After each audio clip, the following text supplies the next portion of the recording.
Bienvenidos queridos estudiantes nuevamente a su aula virtual. ¿Qué es lo que vamos a ver el día de hoy? Vamos a ver lo que es la planilla de sueldos.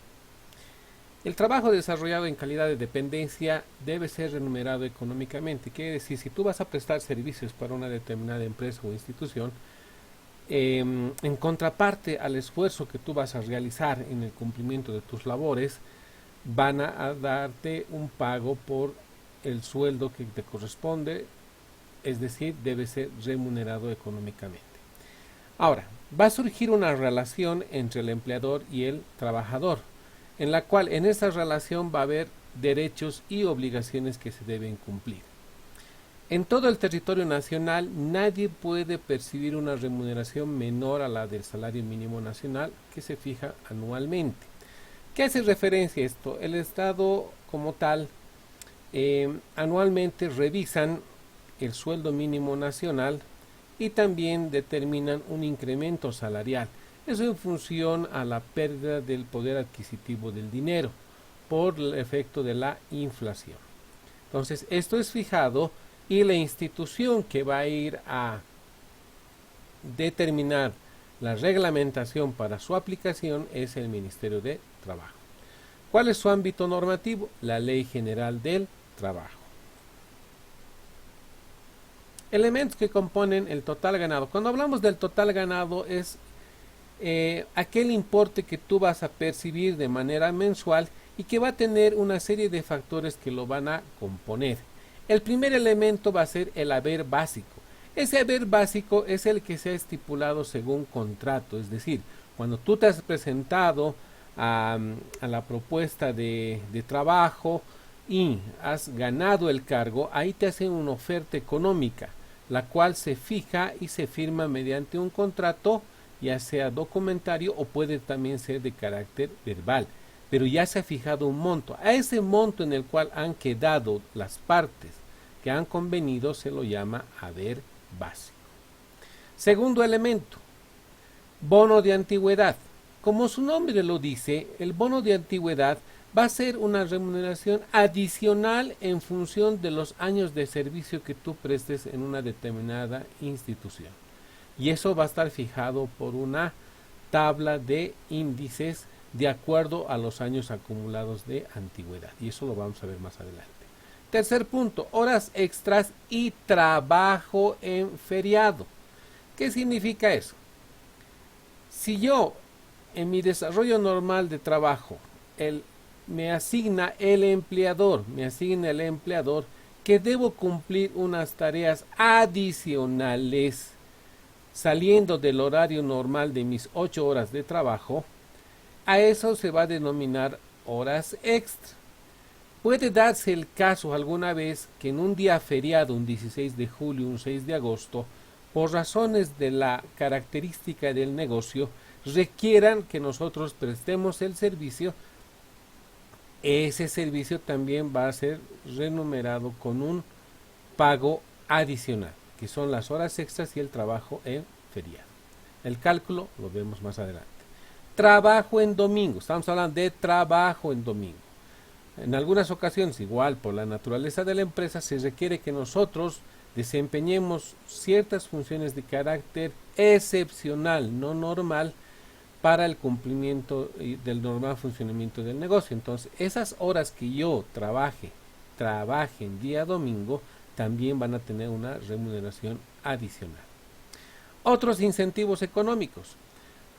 La empresa, por resultados obtenidos, incremento en ventas, posicionamiento de productos, campañas, cumplimiento en plazos y formas, puede y tiene el derecho de fijar pagos adicionales a sus empleados como premio al desarrollo de sus actividades. Vamos a ir desglosando los elementos. Decíamos que el haber básico es aquella remuneración convenida entre el empleador y el trabajador en retribución a un trabajo a desarrollar en un lugar convenido y que debe desarrollarse en cumplimiento de la Ley General del Trabajo. Las condiciones estarán establecidas en un contrato de trabajo. Bono de antigüedad es el pago adicional que se realiza por la permanencia constante del trabajador en su fuente de trabajo. Es decir, es un premio a su compromiso y fidelidad con la empresa. y se tiene la siguiente escala establecido para nuestro país. De 2 a 5 años cumplidos nos van a dar el 5% sobre nuestro sobre el cálculo que vamos a hacer. Enseguida les voy a mostrar la fórmula, pero es el 5%, de 5 a 8 el 11, de 8 a 11 el 18 y así sucesivamente. Y una vez que cumplimos 25 años adelante ya es el 50%. ¿Y cómo se hace la aplicación? Lo vamos a ver en este ejemplo. Juan Pueblo tiene 2 años cumplidos en la empresa. El salario mínimo nacional es de bolivianos 2.122. Calculamos su bono de antigüedad. ¿Cómo se debe hacer el cálculo? El bono de antigüedad se va a calcular. Vamos a tener la siguiente información. BA es bono de antigüedad, SMN es el salario mínimo nacional que establece el gobierno y es el índice de la escala porcentual que tenemos en esta tabla. Eso está establecido en la Ley General del Trabajo. ¿Cómo debo hacer el cálculo del bono de antigüedad? El bono de antigüedad va a ser igual a multiplicar el salario mínimo nacional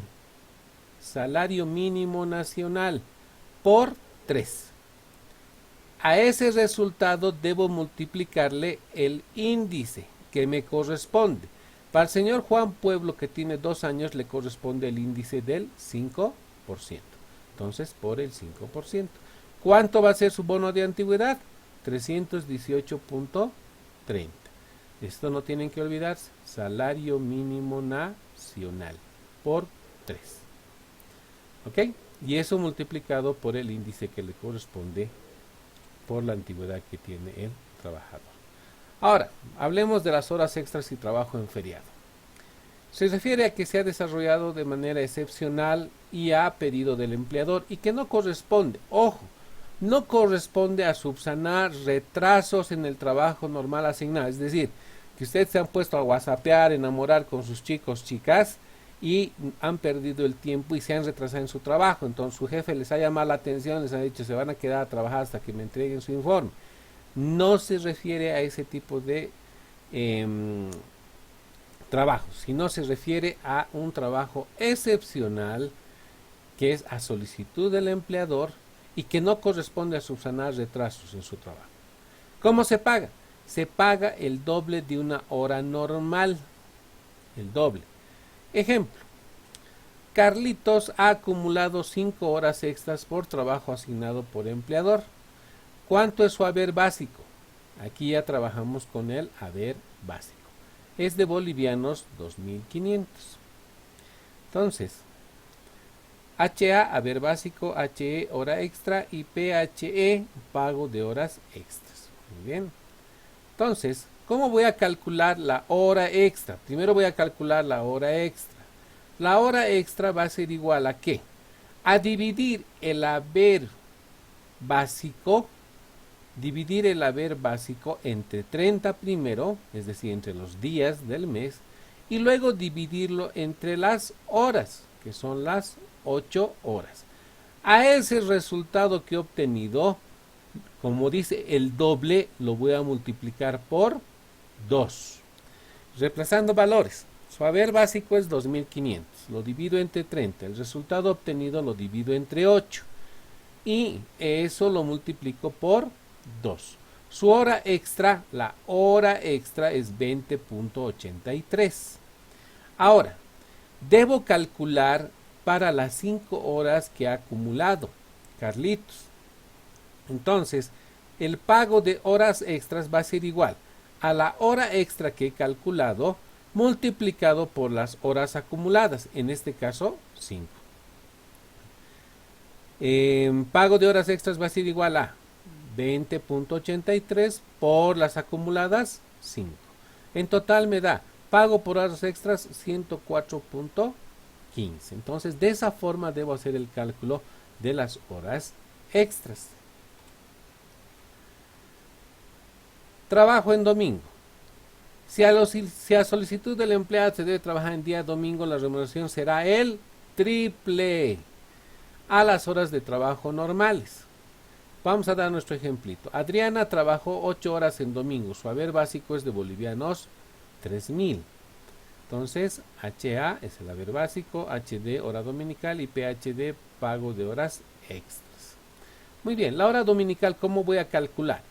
El haber básico dividido entre 30, el resultado dividido entre las 8 horas que tiene cada día y eso multiplicado por 3, porque es el triple.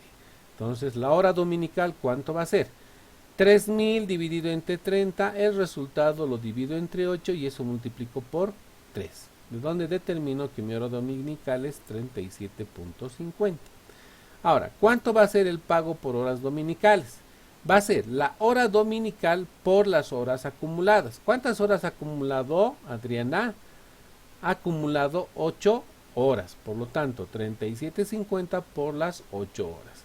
¿Cuánto es el pago por horas dominicales? 300 bolivianos. Muy bien. Otros incentivos económicos. Estos serán fijados por el empleador en virtud del desempeño, crecimiento de la empresa, buen trabajo, aumento de volumen de las ventas, etc. Y el importe lo determinará el empleador. Todo lo que sea en beneficio del empleado o del trabajador, mejor dicho, del trabajador, la ley del trabajo no lo va a observar. Todo lo que vaya en contra sí tiene que tenerse el cuidado respectivo y debe cumplir la ley general del trabajo. Bien, entonces, todos estos elementos han compuesto lo que vamos a llamar el total ganado. Tenemos un haber básico, tenemos horas extras, tenemos horas dominical, horas trabajadas dominicales, tenemos otros incentivos, todo eso va a conformar lo que es el total ganado. Ahora, en esa relación de empleador y trabajadores, debe cumplirse ciertas formalidades y cierto cumplimiento a la seguridad social. Vamos a desglosarlo en dos componentes principales, lo que es la seguridad social. Primero, la seguridad social de corto plazo. A esta se hace referencia al acceso a la salud, es decir, yo cuando me resfrío, me enfermo, tengo derecho a ir al médico y como yo soy un trabajador, el empleador tiene la obligación de estar afiliado a una caja de salud y también tiene la obligación de afiliarme. Obviamente yo como trabajador deberé cumplir ciertos requisitos, pero tengo ese derecho a afiliarme. Ahora, la inscripción a la seguridad social de corto plazo es de carácter obligatorio para el empleador. El empleador no puede omitir esta obligación que tiene. Además tiene la obligación de afiliar a todos sus trabajadores. Ahora, ¿cuánto es el aporte que corresponde al empleador? Es del 10% aplicado ¿a qué? Al total ganado de la planilla de sueldos. 10%. Según planilla de sueldos. ¿Y lo paga quién? Lo va a pagar el empleador.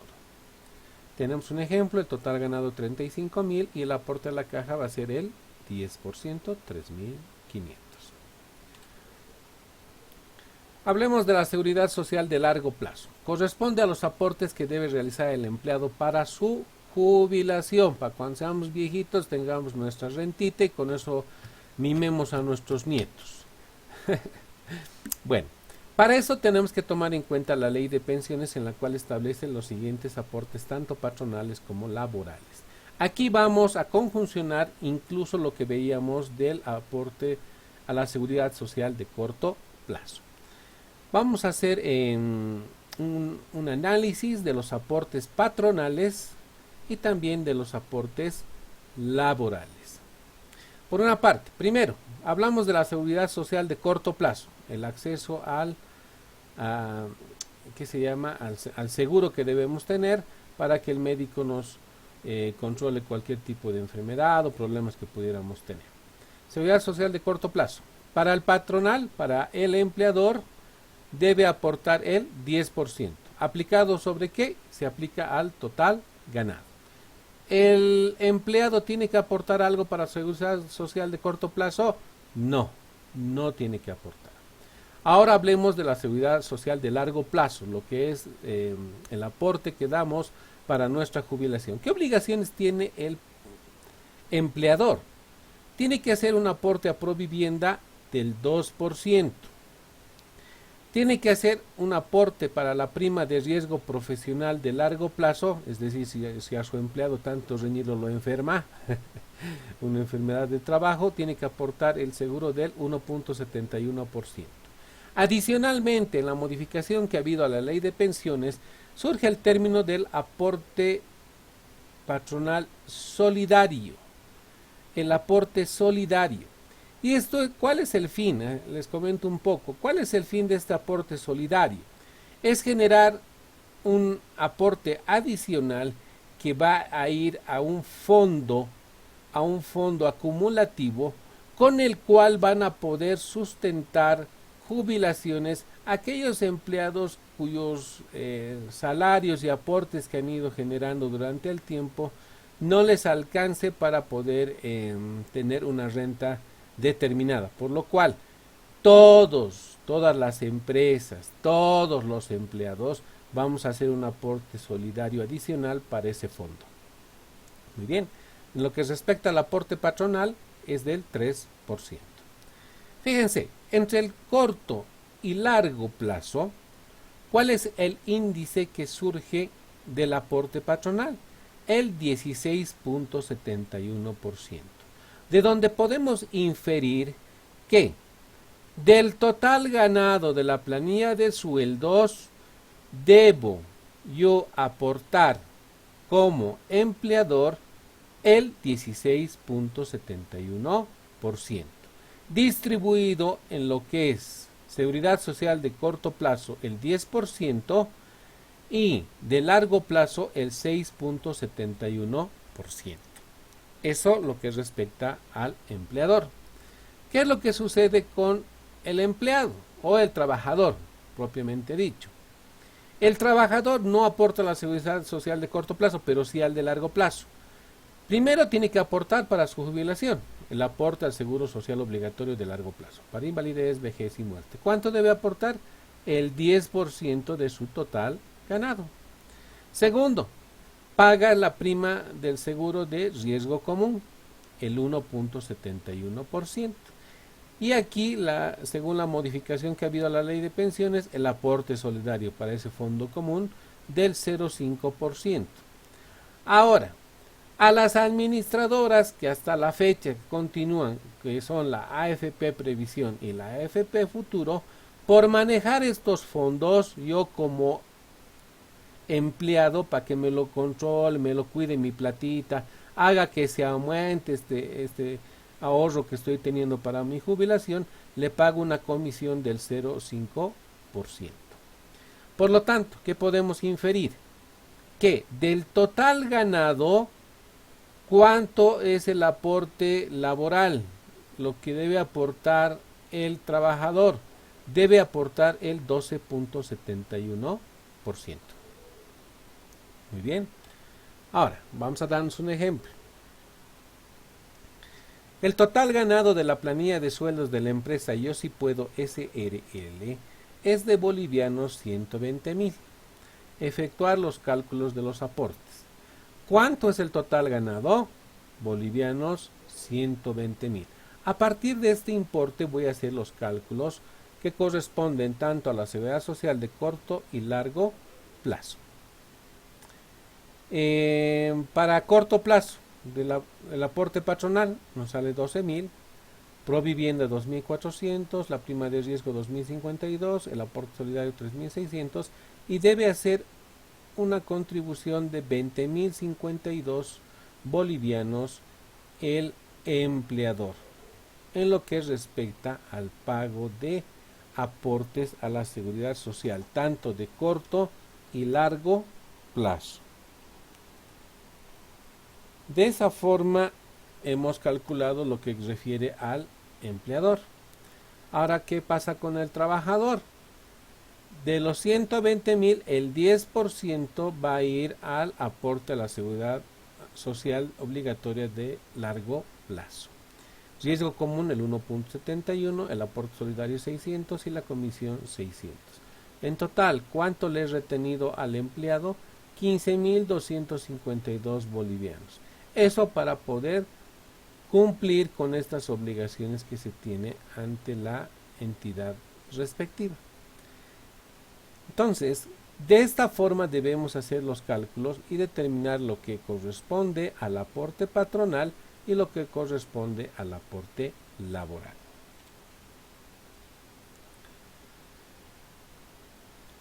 Adicionalmente, ¿qué obligaciones más tiene el empleador?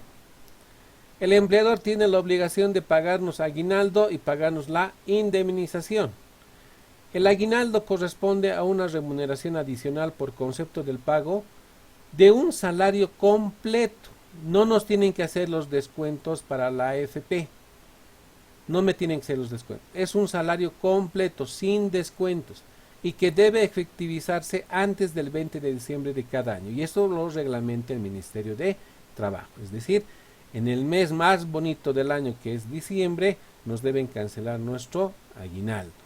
Por otra parte, cuando hablamos de la indemnización es el derecho del trabajador que corresponde a un salario por año de antigüedad. Es decir, cumplo un año, ya tengo el derecho de un sueldo equivalente a un sueldo que percibo mensualmente. Ahora bien, valga la aclaración. Pónganse, yo he trabajado 5 meses. ¿Tengo derecho a indemnización? Sí, señores. A partir del día 91 que tengo la relación empleador y trabajador, tengo derecho a mi indemnización. Esta indemnización es acumulativa. ¿Y cuándo yo puedo solicitar el pago? Cuando ya he cumplido 5 años de antigüedad. ¿Qué significa eso? Yo cumplo 5 años de antigüedad sin retirarme de la entidad, puedo pedir lo que se llama el quinquenio y la empresa tiene la obligación de pagármelo. Si yo no quiero cobrar mi quinquenio, mi indemnización se va a ir acumulando por todo el tiempo que yo esté trabajando dentro de la empresa. Si hay una desvinculación entre el trabajador y el empleador, antes, a los 6 meses, al año, a los 2, a los 3, dentro de lo que se llama el finiquito, deberán pagarme mi indemnización acumulada hasta el momento de la desvinculación laboral. Hablando contablemente, ¿qué voy a hacer con el aguinaldo y indemnización mensual? Debo calcular de manera mensual una duodécima y eso es lo que lo vamos a ver en la parte práctica. Muy bien. El mensaje del día de hoy. Ser excelente es comprender que la vida no es algo que se nos da hecho, sino que tenemos que producir las oportunidades para alcanzar el éxito. Miguel Ángel Cornejo. Les agradezco mucho, jóvenes, su atención y nos reunimos la siguiente.